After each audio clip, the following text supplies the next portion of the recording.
It's imperative, it is must, it is inevitable. So in that particular aspect, a kind of collaboration between India and the US is very much important. In 2021, April, US President Joe Biden and Indian Prime Minister Narendra Modi had signed Climate Change and Clean Energy Partnership 2030. We will be associating with, India will be associating with, collaborating with the US on clean energy, renewable energy. And India had launched in 2015 International Solar Alliance as well, and we are expecting more financial and technological transferring from US as definitely India is being a developing country. It has got its own imperatives. So in many of the fronts, we are trying to collaborate with the US, but at the same time, there are many challenges as well. So today's session will be basically on the challenges that we have got, the prospects that we have got, the collaboration with the US, and how we would be together addressing this global challenge. We have got two speakers for this session. As Rajshri pointed out, Dr. Vibhuti Bhushan will be speaking first. After that, Dhanasri Jairam, Dr. Dhanasri Jairam will be joining with us virtually. For the speaker, I think 20 minutes, 15 to 20 minutes speakers can take. And so we will be having more time for this session. I think we have only two speakers for the last session. So I hope they will wind up soon and we will take more questions after their presentations. So I would like to welcome Dr. Vibhuti Bhushan for the facilities today. Thank you.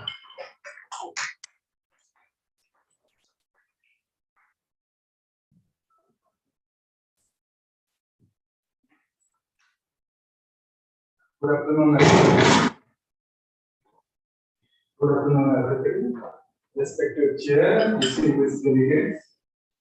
At the outset, I would like to thank Dr. Dhanraj and Prashant, Rajasri, and the entire team for inviting me to this international conference on Indo-U.S. relations, change, continuity, and transformation.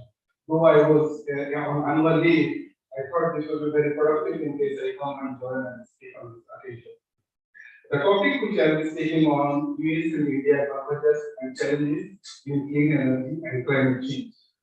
The major areas I will cover in my discussions are clean energy, climate change, economic impact on climate change, how the clean energy is related to climate change, background, the aim of the partnership strategy, clean energy and partnership areas, impact of climate change on India-US commitments, India's commitments, obstacles for implementing renewable energy in US and India, US-India clean energy partnership and key achievements so far, new challenges in post-COVID-19 era, 10 ways you can help to fight climate crisis, partnership, so. To start with, I wanted to bring out a little about the clean energy. Clean energy is energy derived from the renewable, which gives a kind of a zero emission.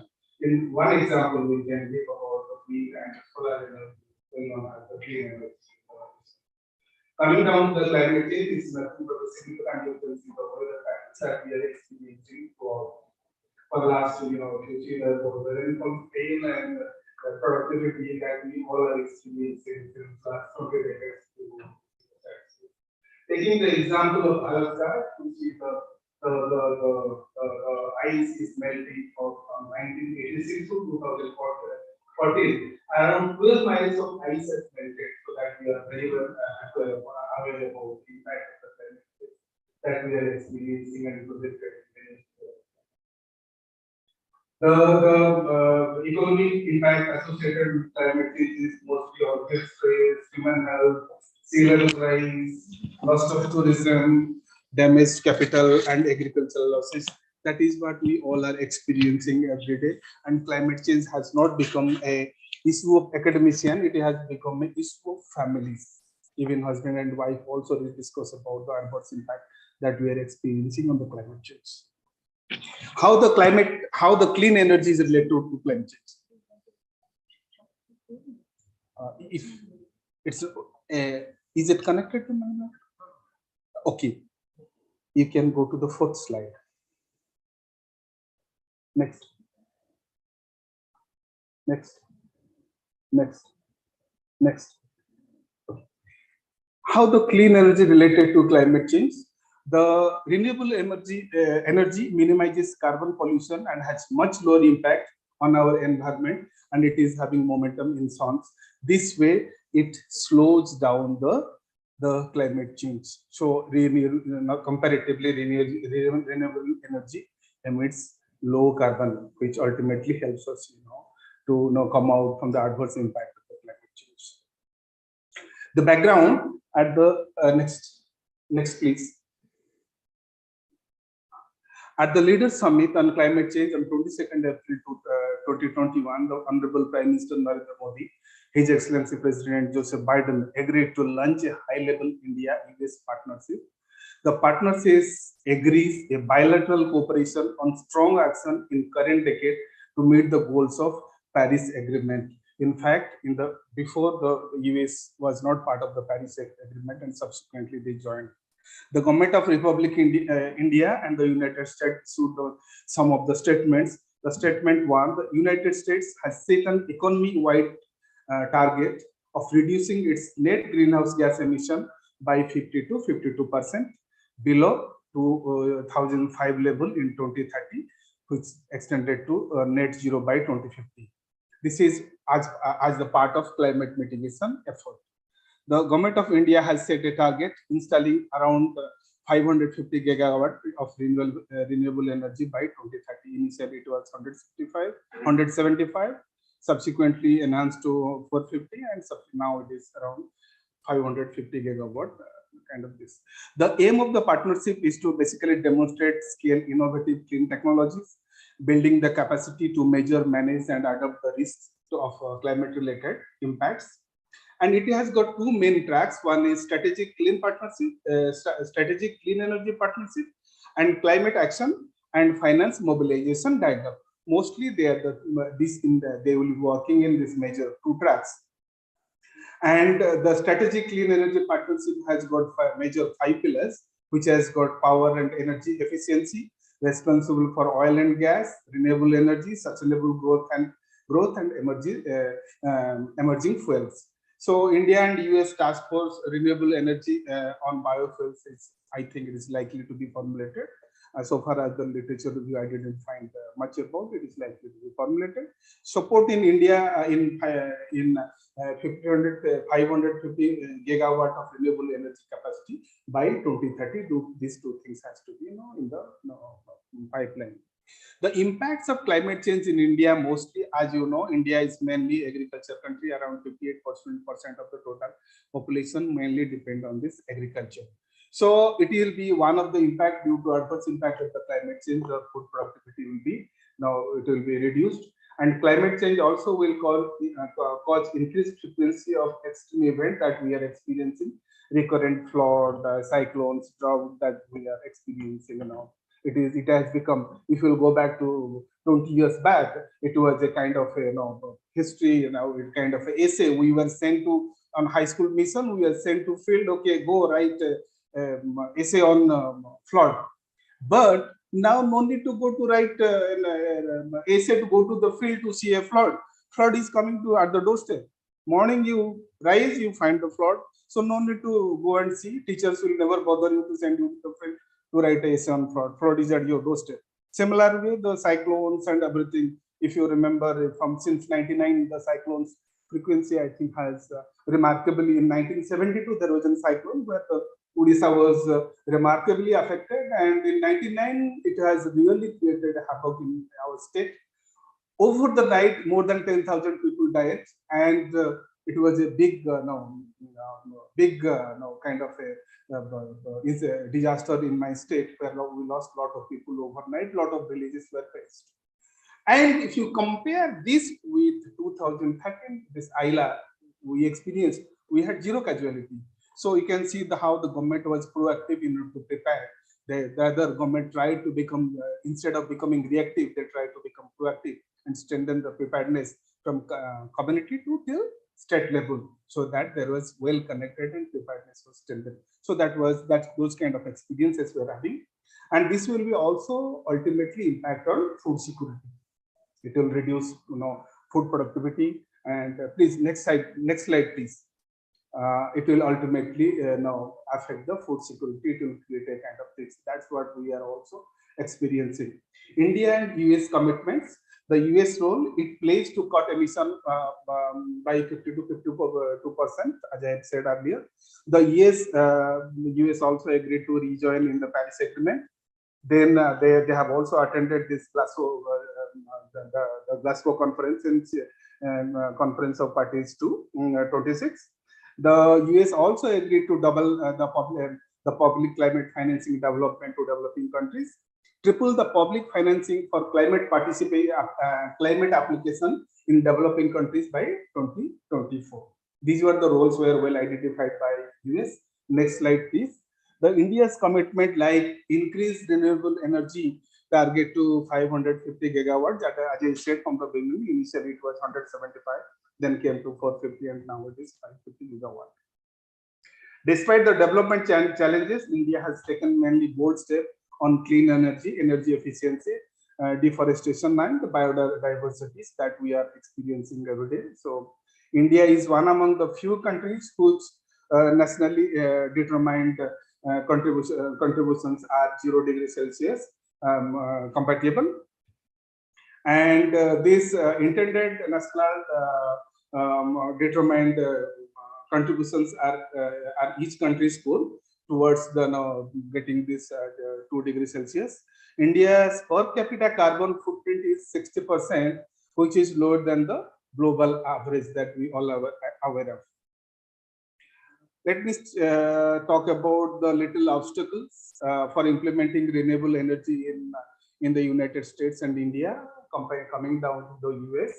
There are barriers to renewable energy technologies are like capital cost, sitting on the transmissions, market entry, unequal playing field, reliability misconceptions.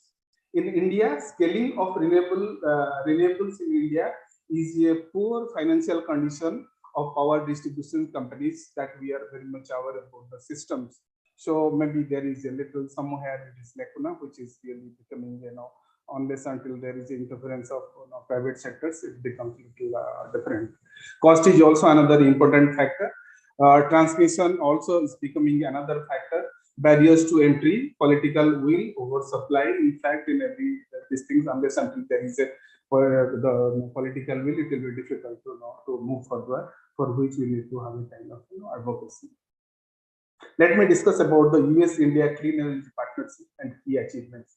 There are many achievements, but I just tried to jot down from 7, 8, which I found more important. There are a lot of achievements has been made as of now. So, vendor rating system for solar rooftop installation to accelerated distributed photovoltaic market growth in India with the support of USAID that we could able to achieve. Reports tool to help reduce power procurement costs for distribution utilities with USAID. Reports is a kind of a service company which is working in this area. So with the partnership of USAID, we could able to achieve these things. Super RESCO model to accelerate solar rooftop adaptation. That is also with the Ministry of New Renewable Energy, and along with USAID, we are working together in order to achieve this. Then supporting the Indian Railway in achieving its decarbonization goal, that is another new achievement that was very recently it was done. Empowering India's states in renewable energy grid integration, it is happening in many states. Enhancing flexible generations for renewable energy integration. Innovative pilots for large-scale integration of renewable energy into India's power grid. So these are the certain things we are able to. There are so many things, as I said from the beginning, but I could able to jot down some things which I could highlight before you.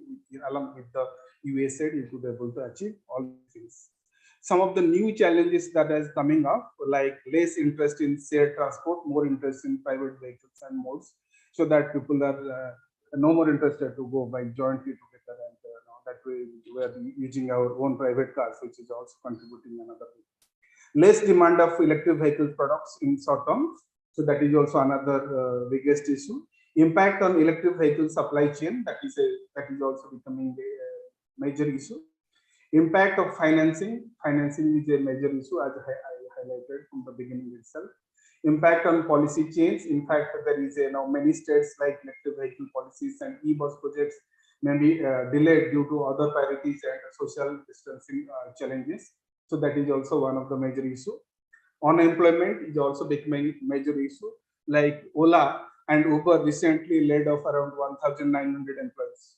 Similarly, Swiggy and Zomato recently laid off around 2,600 employees. Then similarly, other agencies are also going that way, creating kind of unemployment.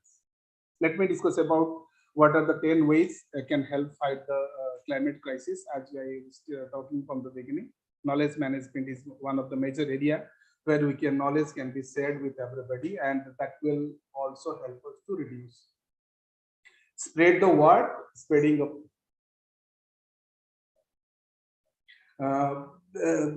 the word and keep the political pressure, transformation of the transport.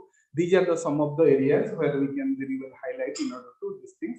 Some of the issues I wanted to bring out to make the partnership more fruitful, like there are a lot of potentials and scopes to further strengthen the India-US partnership by scaling low carbon technology, energy data management, which Vidya is doing, financing areas, unlocking the financing areas, a lot of areas of collaboration, like government has taken this Atmanirbhar, the self-reliance has already initiated. Tapping the resources, promotion of public-private partnership more, resistant development, clean technology for local plants, tapping the finances. So these are some of the things I wanted to highlight for you, with regard to the topic which I have been assigned. Thank you very much, ma'am. Thank you very much.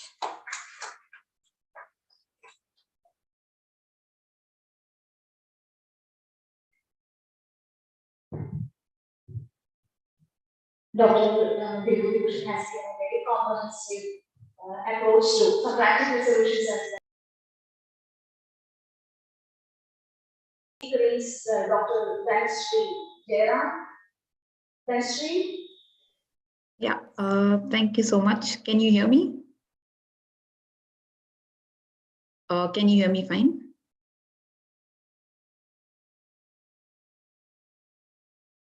Hello?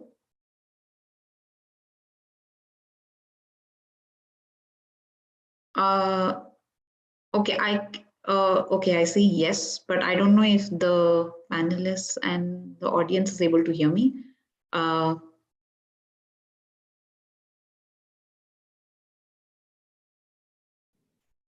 Yes. Yes, okay. Yes, all right, okay. Hello, and thank you so much for inviting me to this conference on Indo-U.S. relations, change, continuity, and transformation. Special thanks to Rajashree, who was coordinating with me so far, and also to Dr. Dhanuraj for the invitation, and all the other CPPR members and researchers and others. So I will just start sharing my screen.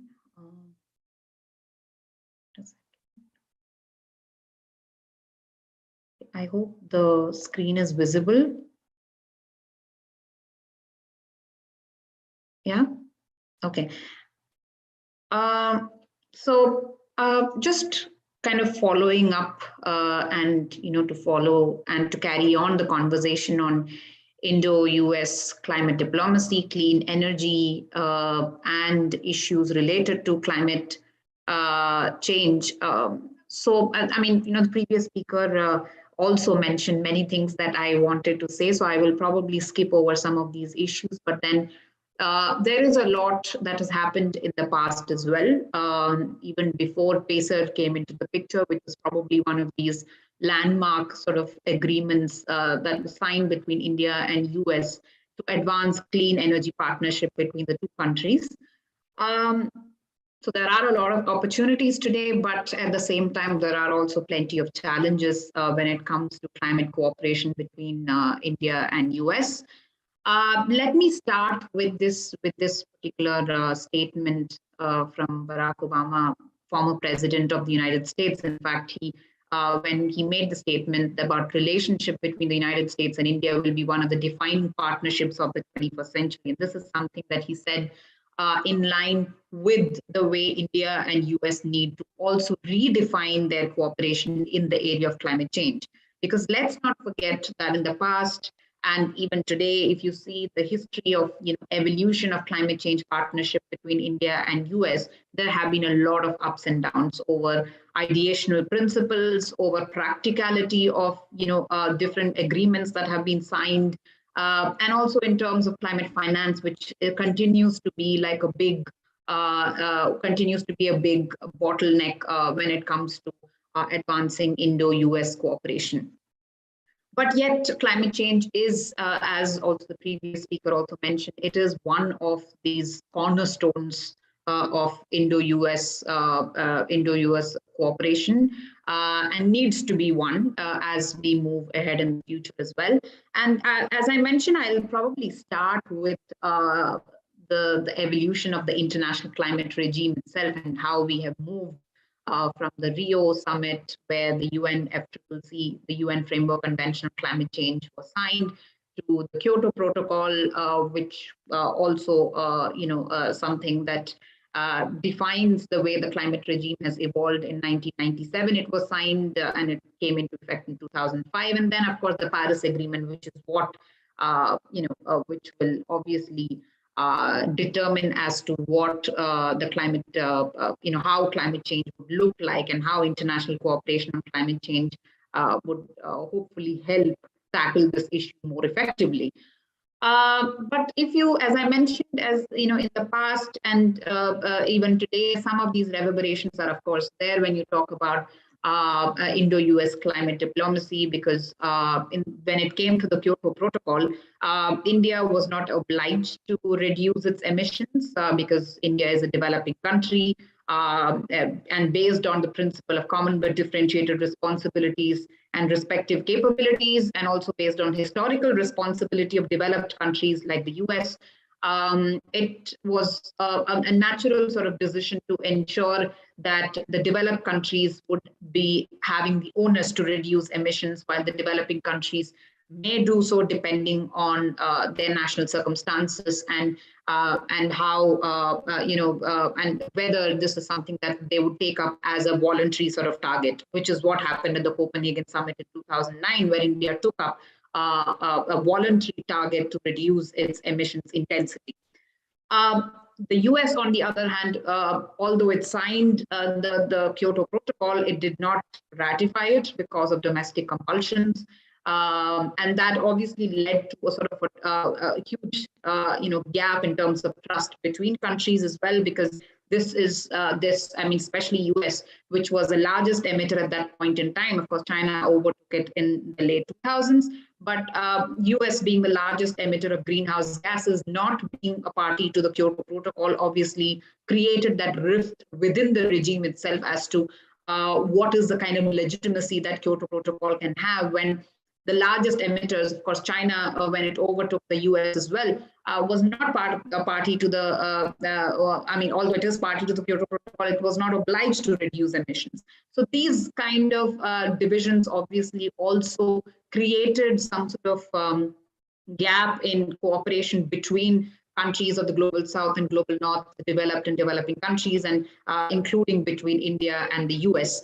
And in fact, interestingly, India and the US, I thought of also giving a sort of a historical overview of this partnership and how did it evolve, because it was around the same time that India and US and many other countries of the Asia-Pacific region, in fact, forged the Asia-Pacific Partnership on Clean Development and Climate, which was considered a sort of an alternative to the Kyoto Protocol, where many countries did not want this timetables-based, targets-based kind of approach where the UNFCCC would be able to monitor or impose these emissions reduction targets on countries, which is why, as we moved ahead to the Paris Agreement, you can see that the climate regime itself changed because of the pressure from countries, including India, US, China, and some of the other countries who believed that we need to move to a bottom-up approach where countries would declare their intended targets, which is what you call the nationally determined targets, the NDCs, and according to that, as they depending on the circumstances and also national circumstances and also the CBDRC principle, all countries would take up specific targets based on their capabilities. So the Paris Agreement, in that sense, was of course something that brought all countries together. This is a treaty that binds all countries to reduce their emissions. It's not something that kind of creates a division between developed and developing countries to that extent, as the Kyoto Protocol did. The differentiation still continues because of historical responsibility and various other principles, which have been diluted over a period of time. But this, even at the Paris Agreement, in fact, India was seen as a challenge, right? As John Kerry mentioned, at that point in time, that India is a challenge because, India at that time had announced that it would double its coal production to meet its energy requirements. It would not agree to a lot of legal commitments as the Europeans or the United States wanted. So there were all these differences, but in the end, compromises were made, particularly from India, to agree to some of these provisions, and finally the Paris Agreement came into being. So just, that background obviously provides that, kind of also gives you an idea of where this partnership on clean energy, something that has been built upon the foundations, particularly of PACE. This is something that is part of the US-India Strategic Energy Partnership and the Asia Edge of the Indo-Pacific Energy Initiative. There are two legs to that. One is PACE R, and which is about research and development, and the other is PACE D, which is about deployment. So there are various issues on which both India and US are cooperating, and there are priority areas, primarily solar energy efficiency of buildings, and also second generation biofuels. Now, this is very important because second generation biofuels is something which also caters India's demand for not diverting land, for instance, for growing biofuel crops like sugarcane and corn, and instead use agricultural residues and waste to produce energy. So this is something that requires a different technology as well. So there is a lot of research and development that is happening in this area, and India and US are also cooperating to some extent in that direction. There are working groups on energy efficiency, civil nuclear energy, sustainable growth. And in that sense, the strategic planning is something that is also being focused upon, where forecasting, as to how demand for energy changes, resource planning, procurement of, renewable energy at lower cost, because as you can see in the past 1 decade as well, the cost of solar energy, for instance, has fallen by more than, 80%, almost 85%. Similarly, even if you look at the transportation sector, another sector where you can see lithium-ion batteries, the cost has fallen by 85%. So yes, the cost is falling, yet the demand has... Yeah. Yes. That's a technical problem. We'll stop it for a minute. Okay. Okay.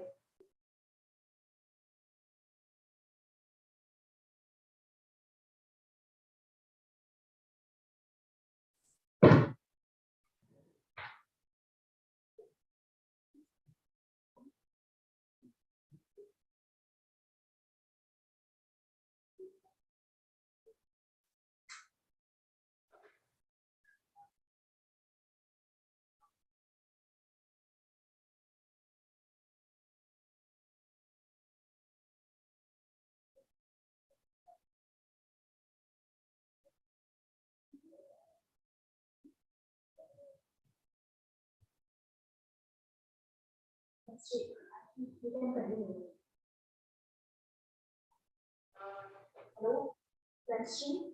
Yeah, does it work now? You can continue your presentation. Yeah, I can continue. Okay. Yeah, thank you. So that's about deployment, and then grid connected distributed PV is another scaling, right? So we also need to work with the discoms, the distribution companies in particular, to be able to scale up the distributed PV. So, I mean, there are various agencies of the US which are, Just a second. yeah.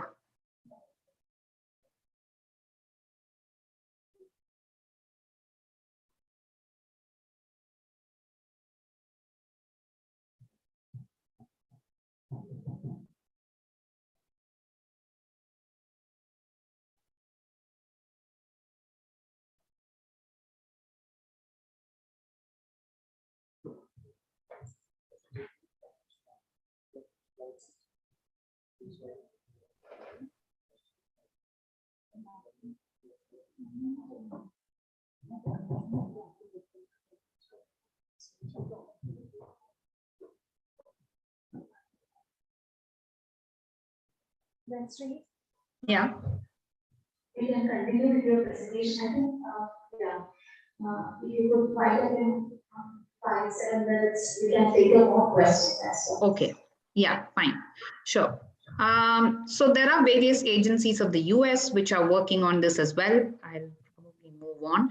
I mean, this has already been mentioned by the previous speaker also, so I'm not going into it much. This is a joint statement on launching the US-India Climate and Clean Energy Agenda Partnership, the 2030 partnership, which was signed in 2021, which also tends to just carry forward this legacy of PACE itself as to how this can be also expanded to include other issues like industry, transportation, because remember that there are a lot of industries like cement and others in India and steel, for instance, which also require. So there is, so the greening the industrial sector is something that also is a major area of focus for the government of India as far as its clean energy and climate action is concerned.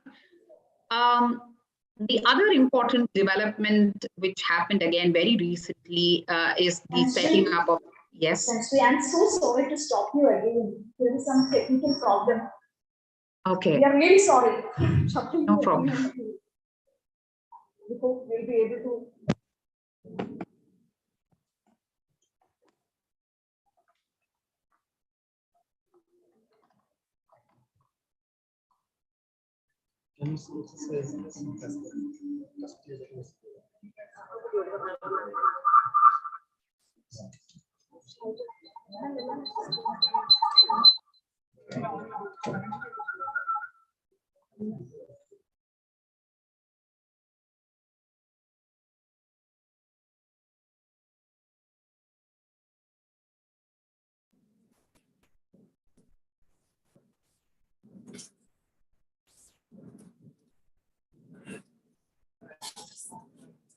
Voice check. Can you just do a voice? Yeah. Can you hear me? Hello?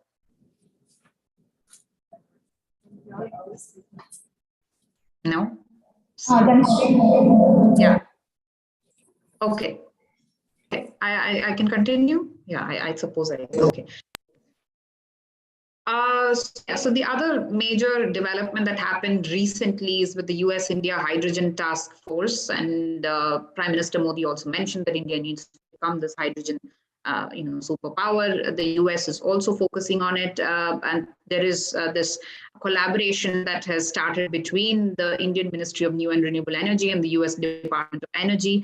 And this is another area that is possibly going to be a major opportunity for both countries to sort of develop its climate action or climate cooperation in the future. Of course, this happened at Glasgow Summit, where the US joined the International Solar Alliance, which is also like a brainchild of India, which was launched in 2015. And in fact, this is, I think, also a major, it's like, I mean, more than what happens at the practical level, because ISA is still sort of figuring out how really to scale up its solar energy potential of all the countries, particularly in the global south. But more than that, what I feel this is also political messaging, because for the U.S. to join a treaty-based intergovernmental organization is always a major step, because this is something that the U.S., especially at the domestic level, there are a lot of apprehensions around joining any treaty-based intergovernmental organization. And this ISA's headquarters is obviously it's based in India. So this is another platform, which of course financial mobilization is something. Mobilization of finances from both private and public sector is something that needs to be built upon. I mean, just to continue based on, not just about solar energy, if you look at, there is a lot of subnational e-mobility collaboration also that is happening between India and US. So as you can see, this is a kind of a summit that happened between Colorado and Gujarat on e-mobility, because remember that cities are also a major source of greenhouse gases, and creating that infrastructure for e-mobility in cities in India in particular is something. There's a lot of knowledge to be shared, and a lot of technological know-how that can be shared between India and US. And this is actually part of this US-India State and Urban Initiative. And there are many other cities within US and India which are also collaborating more and more. So it's not just between the federal governments of the two countries, it's also between subnational governments as well. Of course, recently Tesla was in the news, which demanded that the imports, be reduced in India, and this is one of the major challenges. Of course, considering the import duties are quite high in India, unless, of course, you also have domestic, manufacturing, which is what many of the European companies are now engaged in, at least assembling parts in India. So to also, promote the manufacturing sector in India. Whereas Tesla obviously wanted, the import duties to be reduced. This did not happen, because of which Tesla's dream of entering the Indian market has, it's still in abeyance in that sense. At a geopolitical level, there is also, climate action has become like a cornerstone of cooperation, even for countries in the Quad. For instance, there is a climate working group which has been set up. So there is focus on increasing climate ambition, clean energy innovation, and also focusing on climate adaptation, because I think this is a very important part of Indo-U.S. climate cooperation as we move ahead in the future, because adaptation is something that continues to be underfunded, and India, being such a vulnerable country, requires more climate finance to also sort of adapt to the changing climate. It needs to mobilize more sources in that sense. This is something that an article that I wrote last year, looking at infrastructure risk, the kind of humanitarian crisis that we are seeing, and also in terms of geopolitical competition, because the Indian Ocean region as such has become like a major source of competition between the major powers. India is part of the Indian Ocean. There are also external players like China, which has become like a major source of threat for many countries. So how do countries engage? Say, like, you have India, which has come up with its Sagar initiative, through which again climate change has become this major source of cooperation between the island countries, the littoral countries of the Indian Ocean region, and also other countries. So the US is also, for that matter, present in the Indian Ocean region, where Diego Garcia, which is also highly vulnerable to shoreline migration and rising sea levels. Similarly, there are also Indian military bases, for instance, which are regularly affected by cyclones and are preparing themselves to become more and more resilient. On the other hand, there is also like a huge humanitarian crisis that is building up in the region. There are various kinds of disasters that are affecting livelihoods. There is a lack of proper resettlement and rehabilitation of displaced people as well. And of course, agricultural sector continues to be one of the most affected in that sense, which is also affecting the mobility patterns in the region. So this, I would say, also kind of presents that opportunity for India and US to work with the regional partners and regional organizations in the Indian Ocean region to find ways to deal with climate change in the region, because there are a lot of risks associated with climate change that affect the countries of the Indian Ocean region. However, there are some, like challenges. Of course, even at the Copenhagen summit, this was something that was raised.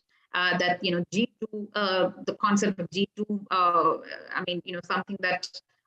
Something that was floated a lot in the 2000s as well as a solution. Of course, in 2014 as well, we saw in China and US signing a joint communique on climate change as well. Even in the recent Glasgow summit, despite all the differences and the trade war and technology war and everything that is happening between China and US, this joint declaration on climate change is something, enhancing climate action in the 2020 shows that, China is going to be part of the solution when it comes to climate cooperation at the international level. But at the same time, as you can see, even the Quad is, for instance, talking about diversification of supply chains and mineral value chains. And this is very important because China's dominance in the rare earth extraction is something that will continue to be a challenge for the world to deal with, because this diversification is important as we talk about the energy transitions that is critical to climate action. So yes, over a period of time, China's dominance in the sector has come down. And US is opening new mines as well. Other countries are also very much looking at opening new mines so that this dependence on China can be reduced. Because this is going to be a geopolitical challenge as to how we can transition into renewable energy and other cleaner forms of energy without depending too much on China. Because even with COVID-19 pandemic, we saw that the moment the manufacturing capacity within China fell, it also affected renewable energy transition in many other countries, including in India, because India is also highly dependent on the import of solar panels, or for that matter, materials, right? So even if solar panels themselves are manufactured in India, the materials, the raw materials for that comes from China. So this dependence is something that is obviously going to affect countries, including India.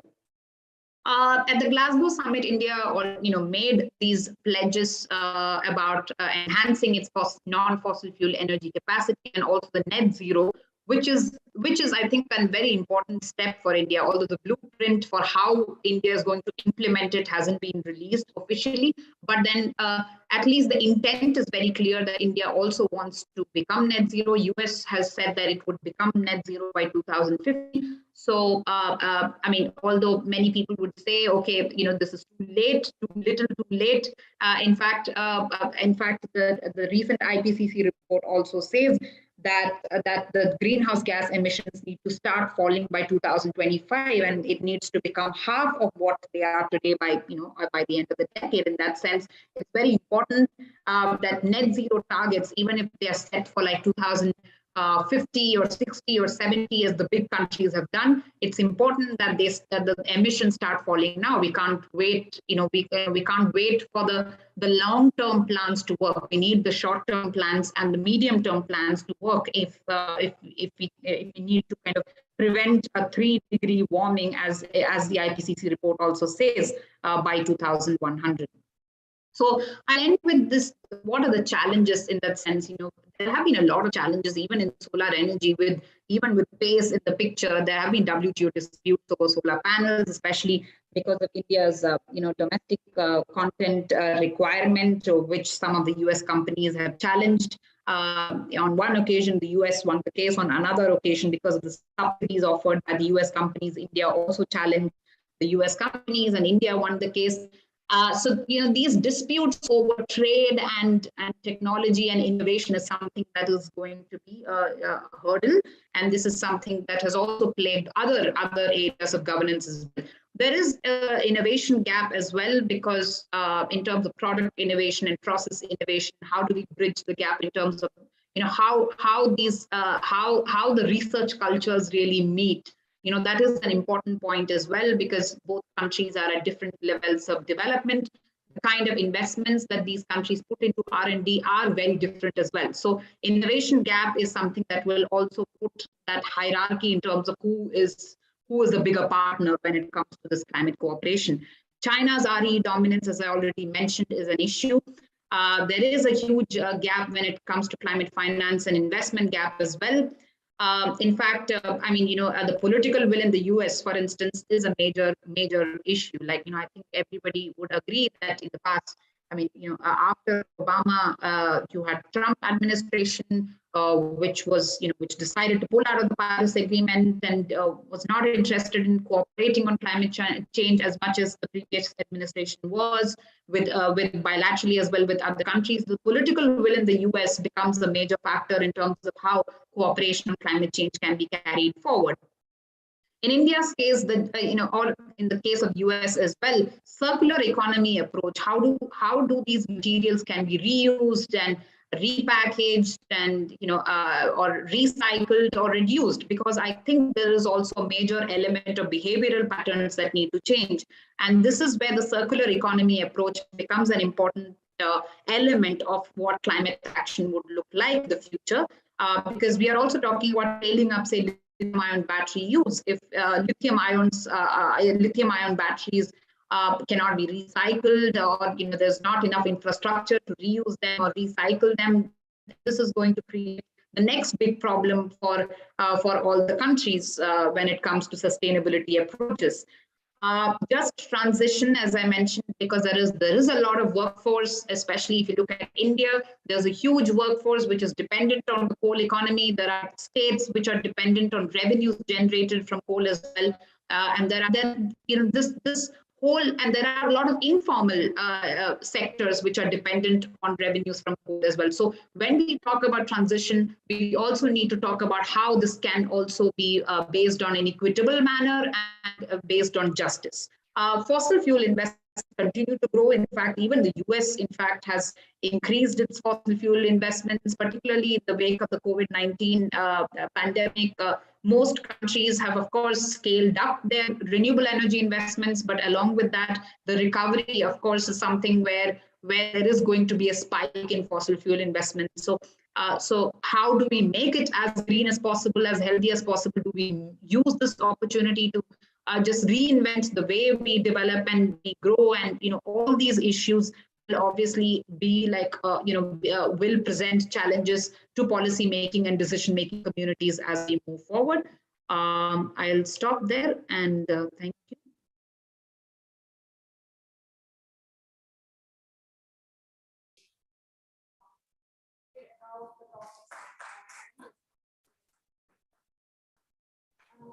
Now, I offer the floor for questions. I think I will take 2 questions.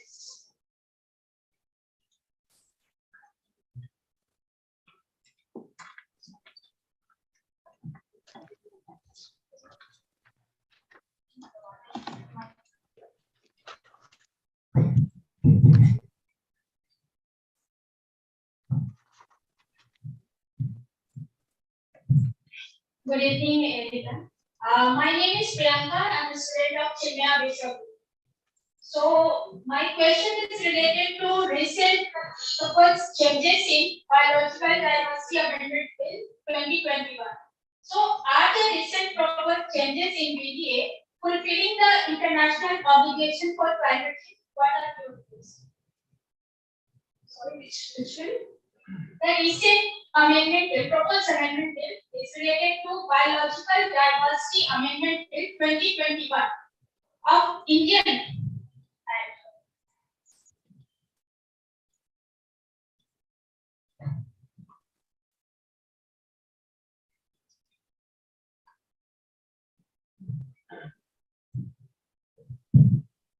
Dr. Ratanayak and Dr. Jairam, my compliments to both of you for excellent dissertation and study that you made.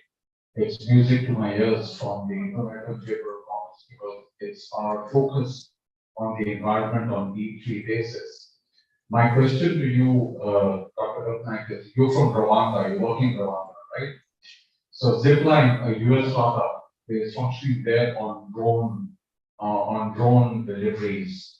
And my belief is that the conventional mobility that we have it not only pollutes, but it also consumes oxygen. It's two ways. So, and road mobility is something that can actually eliminate both. At the same time, since Rwanda started this zip line delivery, it's only for medicines, etc. But on little acorns grow mighty oaks, right? And that can go on to drone mobility for logistics of 1 tonners and 2 tonners also, and eliminate roads completely. I think you can understand what I'm talking about. The second thing is that you mentioned something which was there in your presentation, which is fascinated to know that clothes also conform to pollution, right? Fashion. The way we are going about dressing and throwing clothes around, it is polluting. I want to know whether you have any data on this, have you made any study? And the other thing is, have you done any study on oxygen? In a sense that consumption, your oxygen, purity of oxygen also controls your cholesterol and sugar levels in your body. So have you done a health impact of purity of oxygen, which should be incorporated in calculating costs? So you've been knowing that Value Reporting Coalition globally is now doing global changes to accounting norms for incorporating environmental costs. So both of you, Dr. Jairam and Dr. Varthanai, it would be interesting to know as to whether there are any studies available for both decarbonizing and also fresh high water treating up in lieu of making roads. Thank you.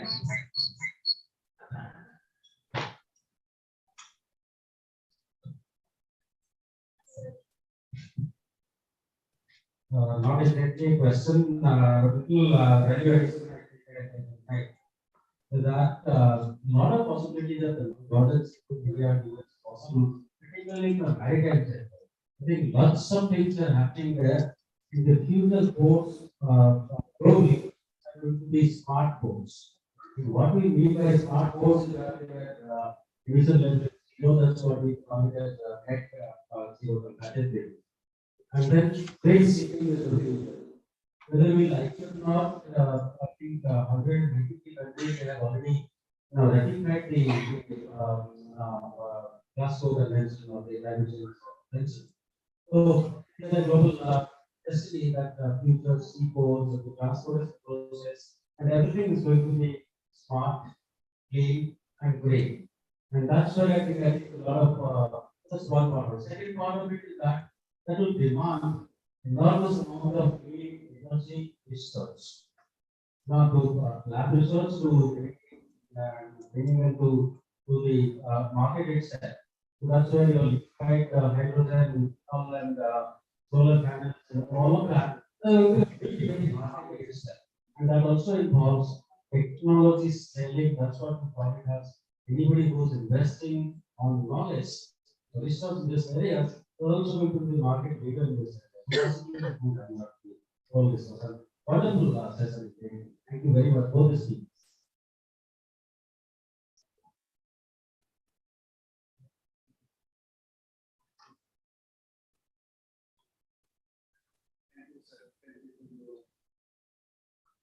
Thank you for your question. With regard to Rwanda, this is very huge. This role is very huge, but the viability is really a question mark. Specifically during COVID situation, it was some extent and also very difficult to get it. So we got some robot and we got. But again, considering Rwanda's road condition, main road and very backup, very beautiful. Once you go a little wayside, things is not exactly true as it is. So that way, I think this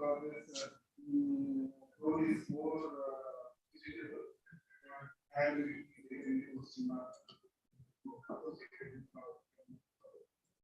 that's what.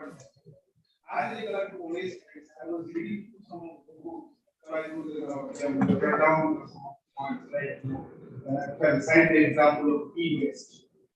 So it is becoming a big task. Even in household level also it is becoming a big task to this. So that way, and if you go to the level, more this thing. So that way, while with the similar system, already changing between then we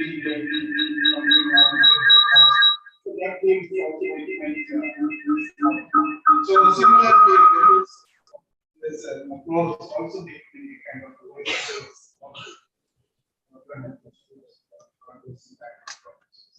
thank you.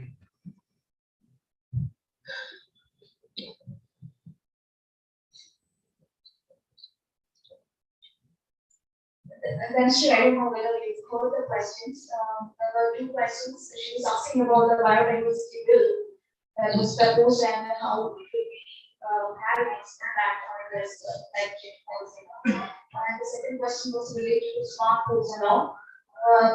You also, in between, was struggling to the Glasgow conference that held. So, a kind of interlinkage, that we have to envisage in future implementing the very climate agenda.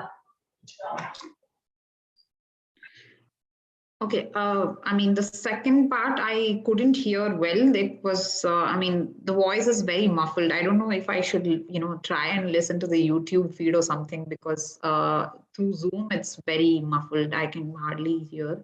The questions, yeah, I mean, I heard only the first one properly, which was about the biodiversity amendment bill. I mean, there are a lot of there are a lot of laws when, environmental laws that are being diluted, that are or being amended to, define things in a different way. And as far as I know, I haven't researched much on the biodiversity bill or the amendment bill itself, which was introduced in 2021. But I think the major like the demand was mainly from like stakeholders, companies like which are involved in, say, medicine or seeds, and also research sectors, which were not very clear about access and benefit sharing processes. So when it comes to this Indian biological resources, so of course India is also a party to the Convention on Biological Diversity and the Nagoya Protocol and the Cartagena Protocol as well. So these are different issues, but the exploitation of genetic resources and patenting and these issues, there are still a lot of gaps in terms of governance of biological resources in India itself. So in fact, I would say it kind of carries forward the discussions on how to be in line with the objectives of the Nagoya Protocol, which talks about, encouraging, it talks about cultivation of medicinal plants, and also kind of supporting, so-called, the Indian system of medicine itself. So as far as I know, this amendment tries to like expand the definition of what really access means. And if there is how to make this more accessible to the Indian companies in particular, because if there are restrictions from the convention, the CBD itself, which prevent the companies from accessing them. But so that's where I would say if, this is in tune with the Convention on Biological Diversity, but at the same time there are a lot of amendments which are also diluting the existing environmental regulations itself. So that's the that's on that, but I don't think I will be able to give you much of an in-depth answer on it, because I haven't researched on it much. About if I'm not wrong, the second question, what was it on about smartphones, and what aspect of smartphones was it that the person who asked the question, I couldn't hear it. I'm really sorry for it. What sense It was not exactly a question, an intervention. That lot of convergence was between India and US on smartphone initiatives, which is definitely going to be a very demanded area of action. smart port, rail shipping, and then alternately zero emission fuel for the vessels. That's what. It is not exactly a question. Oh, yeah. Okay. Yeah. And just to add, about the fashion industry, if I'm not wrong, and how does it impact the aquatic life, and how it reduces the oxygen supply and everything. I think the next biggest area where there needs to be a lot of conversations around this in India, because we brought in a lot of laws and kind of rules around how to waste plastic waste, and we've also talked about banning or putting an embargo on single-use plastics. But we need to talk further about like microplastics and other forms of pollution which are affecting our marine life to a large extent, and also people, the research suggests that you can find microplastics in blood, for instance, now in human blood. It's inside your body, you're consuming it, and how does it affect your health? And I think this is a major area where I think we need, and of course, the fashion industry also contributes a large amount of that microplastic pollution, because this is something that is directly discharged into the water bodies, which we are dependent on. So microplastics pollution definitely is an area where there needs to be more research and development and understanding how to prevent it, because the more plastic we consume, the more it's going to degrade and decompose, and you find it in everywhere, right? So this is definitely something to be looked at as well. But as I mentioned, in India, we brought in the rules. We are also talking about extended producer responsibility as well, how to make these companies or investors responsible for the plastic pollution as well. But beyond that, integrating different levels of governance, how to bring in different stakeholders to understand the problems associated with it. And beyond that, of course, looking at health itself, right? So health as an area of cooperation, because environmental health and planetary health, for instance, you talk about air pollution, you talk about water pollution, talk about a whole lot of other issues by which human health itself is affected. So we need to sort of develop this idea of planetary health, where we talk about how natural and human and other systems are enmeshed with each other, and we need to understand that that planetary health itself becomes critical to that. So R&D and cooperation on health and issues like microplastics and plastic would also be important as we move ahead. Thank you. I would like to add to the Professor's addition on clean energy and shipping. We are very proud to announce but convey the message that it's a thrown away from the Kochi shipyard is already building a green shipping, especially for the Norwegian and Italy. That's 100% fully operated solar operated vessel. So in that context, India is well ahead in green shipping. Mark achievement, and then I think British shipyard has got a global tender from other competitors, and also this time in India, 100% fully operated solar power vessel. And one more thing, there's a clarification I would like to add to that by 2050, Kochi is submerged. The recent studies show that the recent global trend in sea level rise is 3.15 millimeter per year. So to calculate in that context, there's no chance it should be submerged in 2050. So with the current changes in the policies adopted by the global nations, I don't think there's a chance in submerging so quickly in the near future. Thank you. I can send you, madam, this is updated study, I can send you the recent paper. Earlier it was mentioned in one of the reports, especially the US. I found the IPCC reports, International Panel on Climate Change. Yeah, that is International what. Panel on Climate Change report that came up in 2018. It says that India is the 13th vulnerable stage in the world as far as climate change impacts are concerned. And as far as Maldives is concerned, they had conducted their ministerial level meeting underwater. As far as India is concerned, in the case of Kerala, 2018, Kerala faced enormous threat. The very first floor of my house is almost underwater. My parents were living upstairs for about 4 days. And in 2019, we saw a flood-like situation in Kerala. And now we are seeing dramatic climate factors. Monsoons are now coming, the climatic variations we are seeing.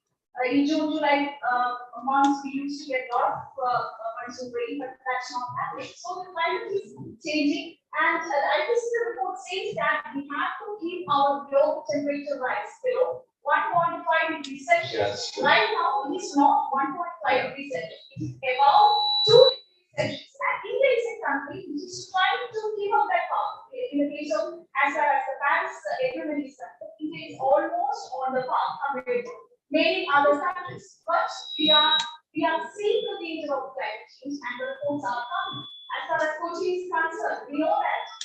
Actually, I am talking about the sea level change. Thank you.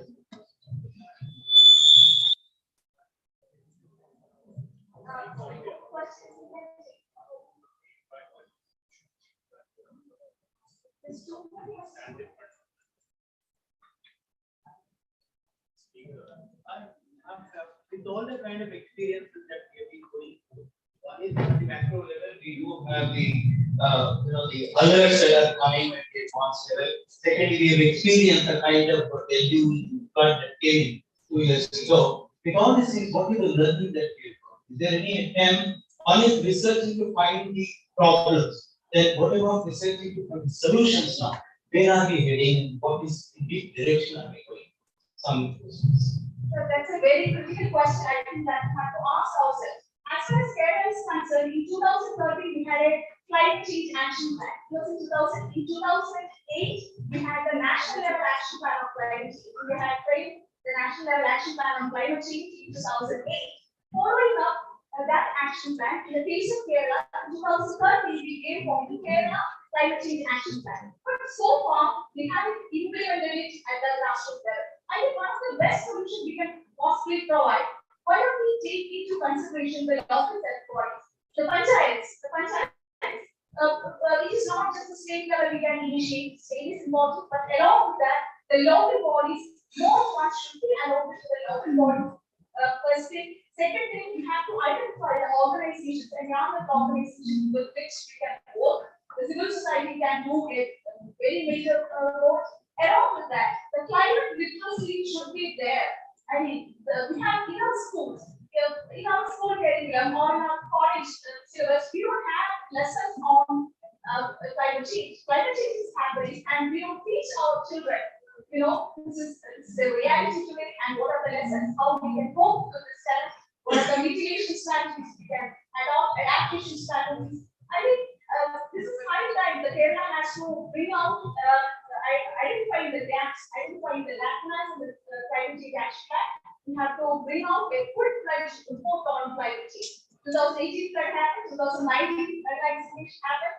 Even now we are seeing the same situation, but so far we don't have a full-proof report on climate change. Tanel has brought out a very prominent environment organization in Kerala. Tanel has brought out a report on Kerala climate change action plan, identifying the gaps. But whether we are having a political will or not, that's the main question. How many political parties in Kerala, whether it is LDM or UDM? We know that Kerala assembly election happened some months back. We haven't heard climate change as taken up by this political party. So political parties, when this situation occurred, we discuss about it. When flood happened, we discussed about it. After that, we completely forgot about it. As a society, we have a role to play. The state government has a role to play.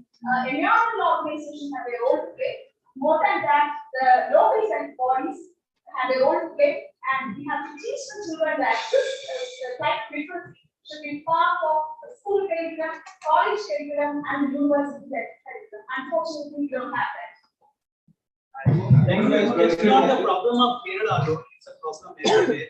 Take the western part of our east, or we have this problem. Right from West Bengal to northeast, and then again you go everywhere we have this problem, but yet the action plan, as you see the political will and the awareness at the grassroots level, our politicians and the villages, the panchayats, they just don't care about it. They are only worried about it coming back to our funds that they can get. We need an action plan, a strategic plan, not just at the national level, at the macro level. We need at the grassroots level. That is where something the state bodies and the organizations and CPPR and all the, including universities, we need to work out, create that awareness. Can possibly is a suggestion to take forward. Can we start looking at those areas, positive, kind of reconstruction plans, and then what can be taken up by which type of organization? Awareness building is one area. Critical action is another area. Resource building. Do we have that kind of resource of that scale? Again, another problem. So we need to address these issues, not a single issue to find a solution, but we need to work on it. Thanks for the input here is that UP has already made a climate change industry, and they're already recognizing that global warming is a fact, and that the Himalayan glacial belt will happen. And they are taking a view that it is a timeline which they can set for this to happen. So they're already addressing these issues, and exactly what you're saying about educating the children and the masses. It's already UP is doing this. Yes, sir, I agree with this. At the national level, we have got a ministry. Earlier it was Ministry of Environment, but now climate change has been added to that. But the thing is that she was earlier talking about biodiversity bill and so on. Biodiversity bill that has been diluted. I was also thinking about the First Right Act. First Right Act has been diluted.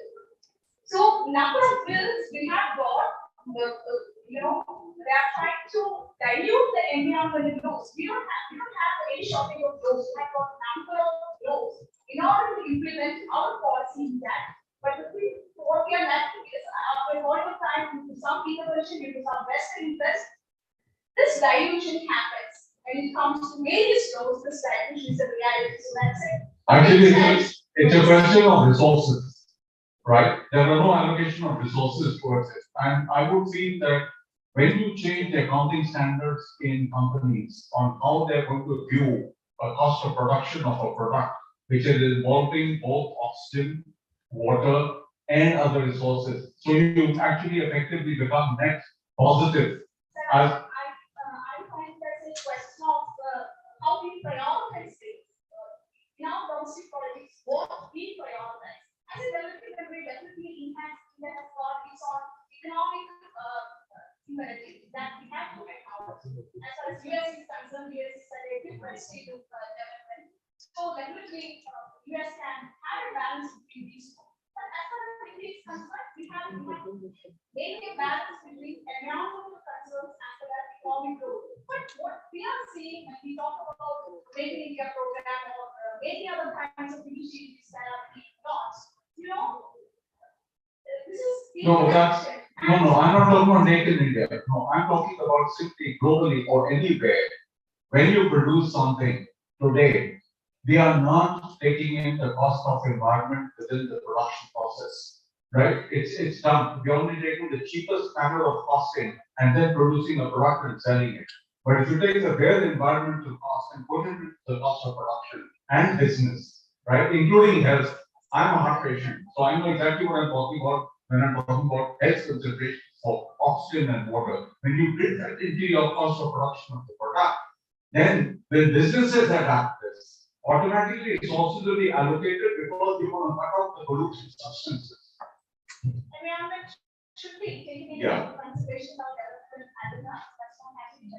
Again, not just environmental concerns, gender concerns as well. India's National Action Plan on Climate Change, which was launched in 2018.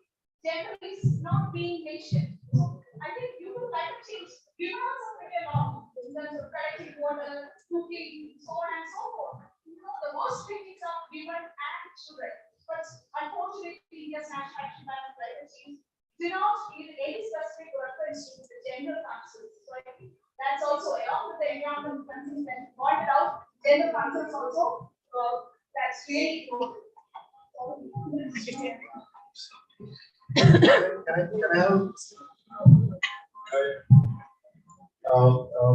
My readings the last few years about climate change response is that when Trump came as president, he wanted to close down all the mines, and there was a lot of hue and cry around the world about. Sorry, he wanted to promote mines, and there was a hue and cry about how can you support an action which essentially leads to it's environmentally damaging. It might lead to climate change and all.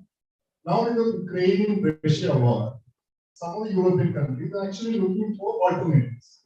One of the alternatives that Germany is looking at, the one that they had given up many years back. I think the Institute in Germany, she would reflect more on this aspect days there.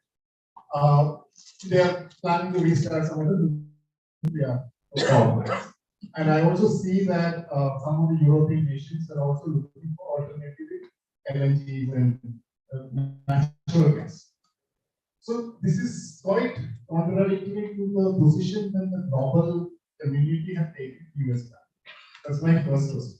Second question is also debate about mitigation versus reduction.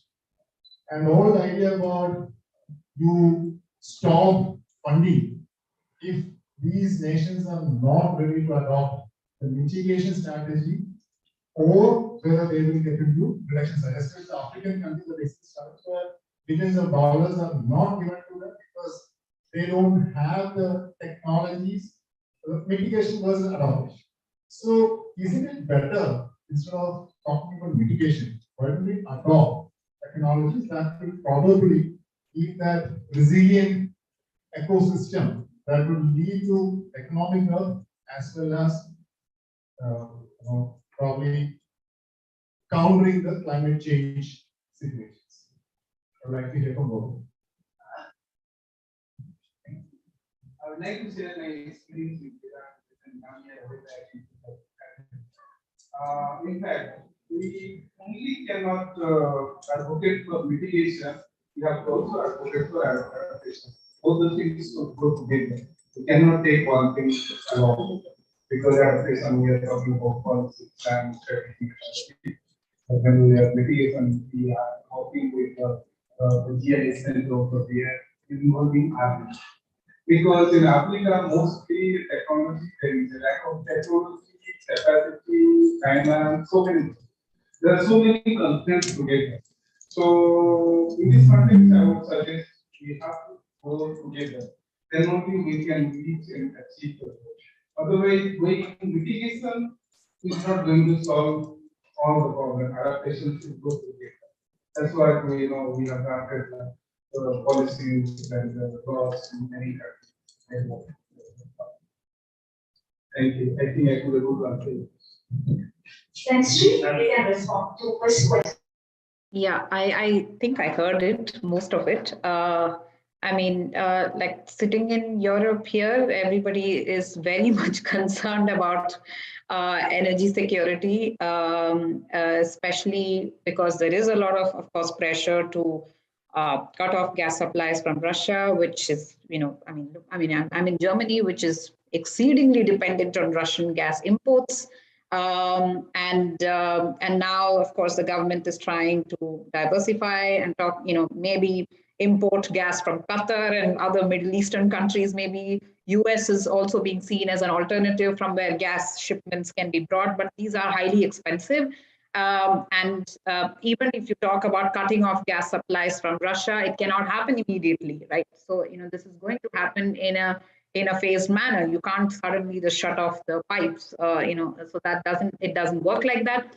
But this is definitely an opportunity where the countries in Europe are definitely talking about how do we decarbonize faster, right? So how do we invest more in decarbonization efforts and how this can be used as an opportunity, this particular geopolitical turmoil that we are in, how do we use this as an opportunity to decarbonize further? But even there is a problem because the more you talk about decarbonization, we tend to forget that, solar energy is there, wind energy is there, these are all available in plenty, but where is the raw materials going to come from? You have to mine them from somewhere. right? So again, with dependence on China, Europe is highly dependent on China for the raw materials for these panels and wind turbines and everything. So again, there's going to be a problem in terms of dependence. So I think when we talk about climate action, we also need to be, we need to acknowledge these, the supply chains, which will also have an impact on the transitions itself. So yes, and also as I mentioned, natural gas is sometimes treated as this kind of a bridge fuel, right? So something which can be treated as a cleaner fuel as compared to coal. But you look at France, which is invested heavily in nuclear energy. Look at other countries like talking about extracting more coal and investing more in coal production as well. Because how do you meet energy requirements if you have to reduce your dependence on Russian energy imports, right? So this is something that will, economically and strategically, it's going to be very difficult. But yes, it does provide an opportunity in terms of, just trying to fast track the decarbonization efforts and, in storage technologies and other kinds of technologies where, countries need to invest more. As I mentioned, it is also important to look at, where are you and whom you are depending on, even when you talk about transitions. Thanks to when she was just mentioning about China as well. So I just thought that, when we talk about the Indo-U.S. climate partnership, China is also an important player. The number one annual carbon emitter as of now is China. 28% of the global carbon emissions is from China at present. And the U.S. is second largest carbon emitter. European Union is the third. But if it's country-wise, India becomes the third largest annual carbon emitter. But the percentage, 28% from China.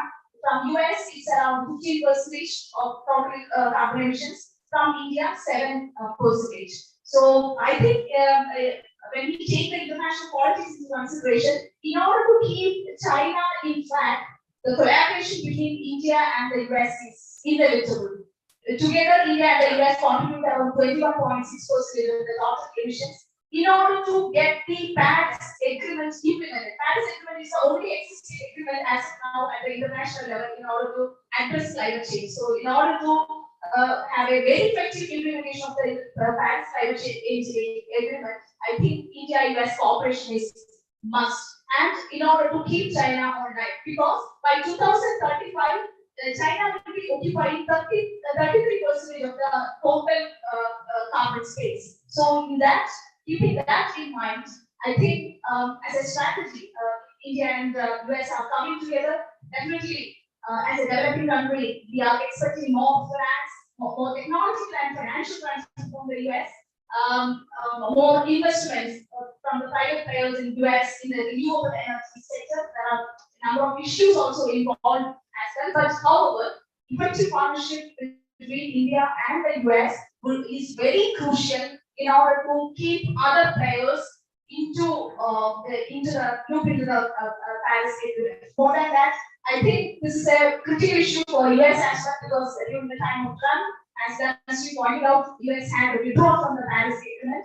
But now, under President Joe Biden, US is back into the Paris Agreement. So definitely, in order to regain the trust in the global climate change regime, I think US can, effective cooperation with India would help US to regain that trust in the international climate change regime, I believe. So, I think now it's 5:33. Yeah. Anyway, if there's no more question, we can wind up. Thank you so much for staying till 5:33 and you are supposed to interpretation. I would like to thank Dr. Lanstri. Sorry for the technical glitch. Thank you so much, Lanstri, for joining virtually. Thank you, sir, for being here with us and interacting with the participants. I would like to thank Team CPPR for organizing this event. After 2 years, I have been the first offline event, so I feel so happy to see the delegates from US as well. Thank you. Thanks a lot for that truly energetic, enriching, and vigorous session. And the conference is aging like fine wine, truly energetic. As a token of my appreciation, I request Dr. Nalpi Pradhan, distinguished fellow, senior distinguished fellow, political economy Wikipedia, to present the mementos to the panel. I thank Dr. Danshi Jairam for your kind participation virtually. I'm extremely sorry for the slight technical glitch. Zoom is not very happy at the transition offline. So please bear with the honors.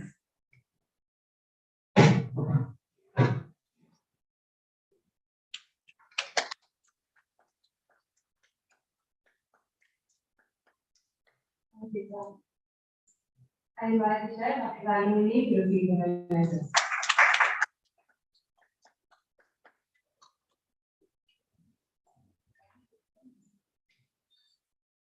I request the panel to say that for the video.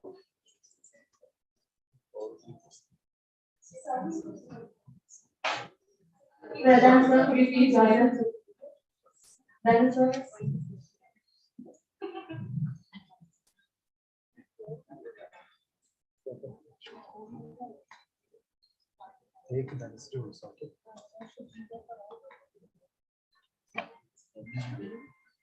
Though we have come to the first day of our truly enriching and interesting day of discussions, debates, and conference, we will be starting at sharp 10 a.m. tomorrow. I invite you all to tomorrow's session, and I request you all to be here by 9:45 a.m. Thanks a lot. Stay safe, take care, bye.